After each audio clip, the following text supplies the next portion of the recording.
Good morning बच्चों। आज हम लोग पढ़ेंगे हिंदी में पाठ 2। ऐसे तो मैंने पाठ 2 आपको संक्षेप में यानी शॉर्ट में समझा दिया था, लेकिन आज हम लोग पुनः पढ़ेंगे। तो चलिए पढ़ते हैं पाठ 2, मधुर भाषण। प्रस्तुत निबंध में मधुर वाणी या वाणी के माधुर्य का महत्व वर्णित है। भाषा मनुष्य को ईश्वर की अनुपम देन है। हमारी भाषा में मधुरता का जितना अधिक अंश होगा, हम उतने ही दूसरों के प्रिय पात्र बन सकते हैं।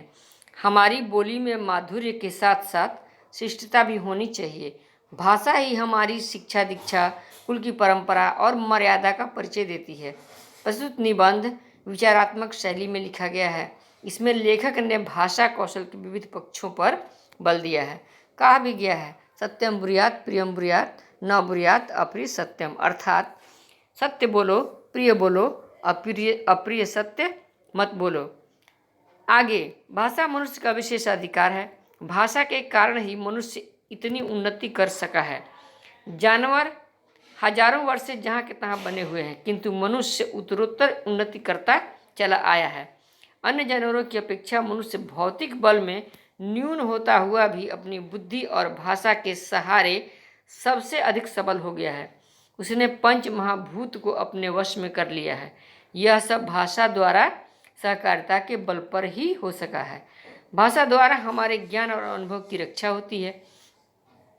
भाषा द्वारा मनुष्य की सामाजिकता कायम है, किंतु भाषा का दुरुपयोग ही उसे छिन्न भिन्न भी कर देता है। एक मधुर शब्द दो रूहों को मिला देता है और एक ही कटु शब्द दो मित्रों के मन में वह मनस्य उत्पन्न कर देता है।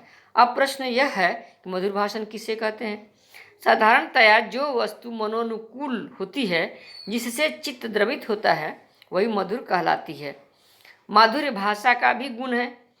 वचनों का माधुर्य हृदय द्वार खोलने की कुंजी है। वचनों का आकर्षण न्यूटन के गुरुत्वाकर्षण और चुंबकीय आकर्षण से भी बढ़कर है। तभी तो तुलसीदास ने कहा है, कोयल काको देत है, कागा कासो लेत, तुलसी मीठे बचन ते, जग अपनो करी लेत। अर्थात कोयल किसको देती है और कौवा किससे लेता है, लेकिन मीठी बोली के कारण कोयल पूरे संसार को अपने वश में कर लेती है। एक ही बात को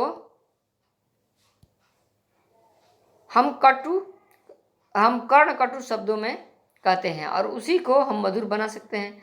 बाणभट्ट जब मरने वाले थे, तब यह प्रश्न उठा कि उनकी अधूरी कादंबरी कौन पूरी करेगा।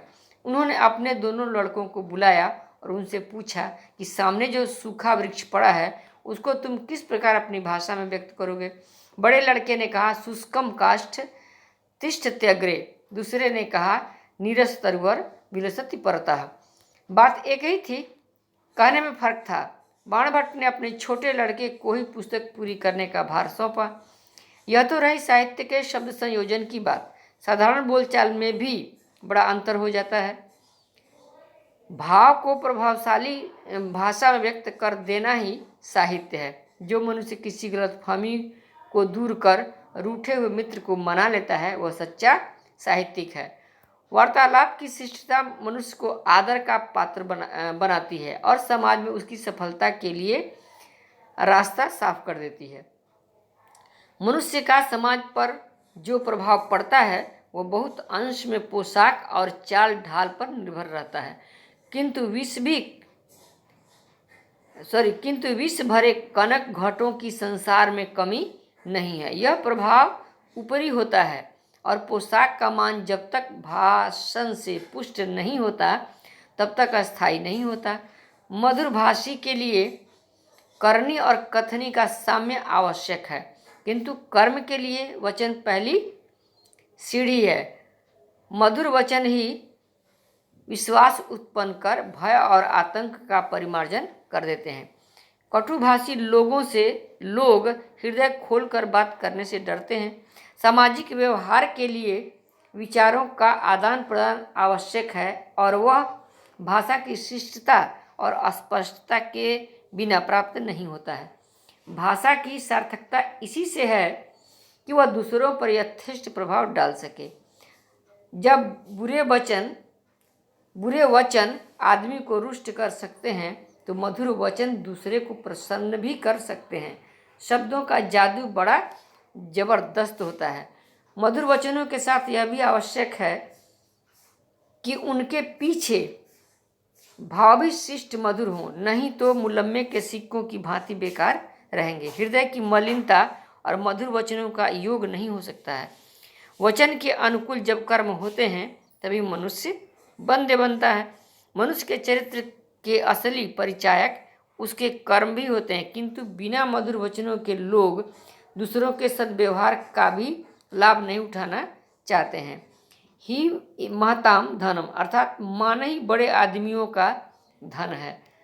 तो धन्यवाद बच्चों, ये पाठ हम लोग का आधा हुआ। आप इसे खुद लाइन बाय लाइन अच्छी तरह पढ़ लेंगे, शेष हम लोग दूसरे दिन पढ़ेंगे। तो समझ में आ गया होगा कि भाषा का बहुत बड़ा प्रभाव पड़ता है, इसके बिना कोई काम हम कर नहीं सकते हैं। तो धन्यवाद, मिलते हैं आगे के लेसन में। कोई अगर दिक्कत हो तो हमारा नंबर आप नोट कर लीजिए। आप हमसे अपनी सुविधा अनुसार फ़ोन कर सकते हैं, हम भी अपनी सुविधा अनुसार आपको जवाब दे देंगे। हमारा फ़ोन नंबर है 9934964660। फिर से एक बार सुनिए, 9934964660। धन्यवाद।